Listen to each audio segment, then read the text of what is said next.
Hello, my friends. Welcome to me, your host, Christian Watson.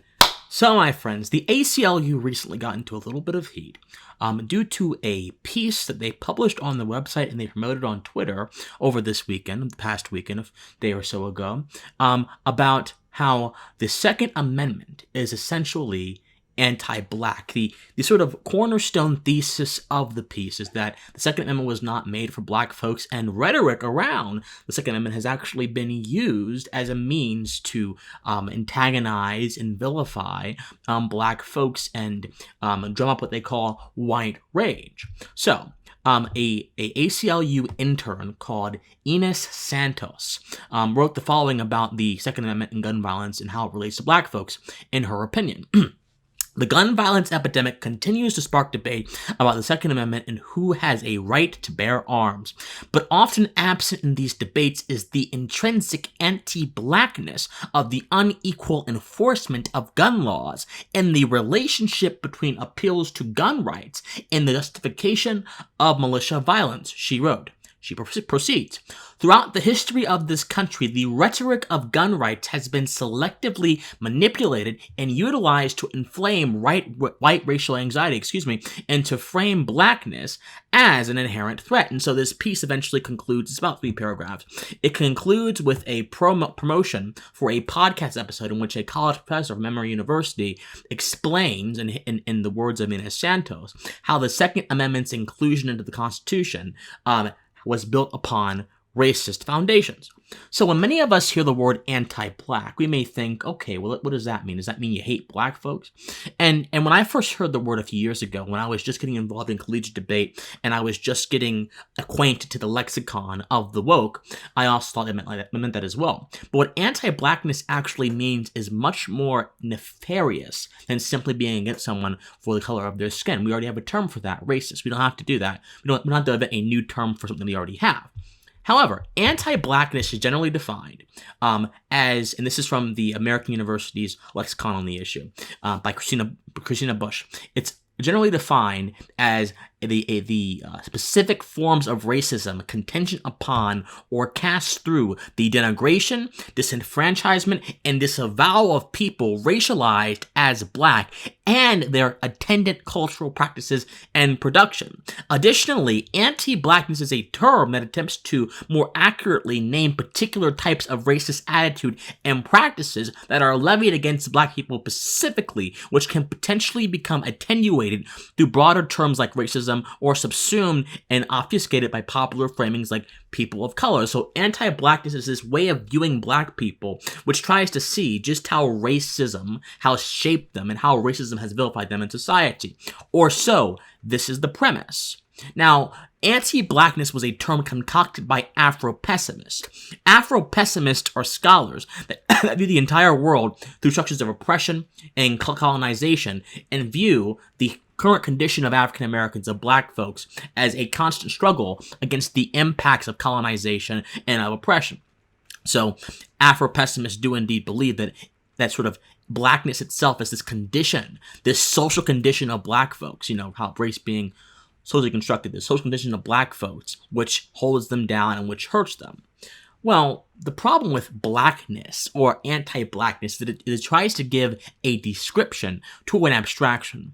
Blackness is just an abstract way of understanding an inherently meaningless physical characteristic of mine. My blackness, this right here on my face, if you're watching me on the screen, has absolutely no inherent meaning to my value as a human being. But what people who preach the gospel of blackness and who warn against quote-unquote anti-blackness do, they make this the most or the primary important part of my being, at least as it relates to understanding me in a social context. But my friends, this is nonsensical because there are so many other things about me and about black folks that are not captured under the very narrow category of blackness or anti-blackness. And there are a few blackness scholars that are very weird and mystical with their beliefs, like Fred Moten. Fred Moten is this critical scholar who actually developed a definition of blackness. And I'll read some of it to you just so you can see how absurd and rhetorically sly these people who create these big categorizations are. Fred Moten defines Blackness as an enthusiastic social vision given in non-performance of what? Fred Moten does not define that. As the serialization of space and time, the inseparability of gravity and matter, fabrics fabrication, fields field, rubs rub, planes chant, an endless anti-inaugural endless of means, an impillowed, haptically ham-bone, I can't even say some of these words, instrumentality of care, and caressive sound, and I can't say that word, sounding, anticipating originary correction with self-defensive division. You get the point. These people cannot even define what Blackness is to them. It's essentially a category that is brought to life through rhetorical wizardry. So no, the first problem with the ACLU's piece is that it is predicated upon this absurd idea of what Blackness is, which denies the unique multitudes of our individualities. So from the start, the ACLU is going from a very wrong and flawed moral premise. And if you guys want to read Fred Moten's definition of Blackness, which I could barely get through, it'll be in the description down below. Number 2. There's one more point that has to be made, though, about this. The Second Amendment was predicated upon, and many folks have realized this and made this point, but I'll say it again, predicated upon natural principles, therefore escaping any narrow social definition. So anti-Blackness or Blackness is a very particular social definition. The Second Amendment is not predicated upon social conditions. It's predicated upon the eternal truth that human beings have the natural right to defend ourselves. Hugo Grotius, who is the father of the natural law tradition, which is the legal and philosophical tradition that has influenced the foundations of the American ethic, he said that there are two animating principles of our existence: self-preservation and self-defense. Self-defense is a universal condition, and it follows from the premise of self-preservation, which is the idea that all of us exist primarily at first to preserve ourselves, and then that goes into social relationships, that goes into creating society, that goes into all these other legal structures.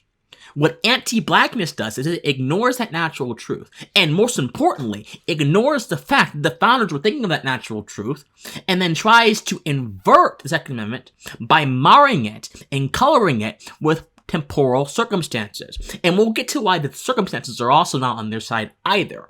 But it is very sly to try to destroy a universal principle by appealing to temporal conditions and not realizing that the principle exists whether people acknowledge it or not. We will always have a natural right to self-defense whether folks acknowledge it or not. And the Second Amendment will always have that foundation whether folks acknowledge it or not. I don't need your acknowledgement to be able to exist in the capacity of my rights. I have a freedom of conscience. My conscience will always be free until I die, whether you acknowledge it or not. My existence does not require the vain validation of anyone, especially not invisible structures, which allegedly oppress me as a black person, according to what these anti-Blackness or Blackness scholars would say.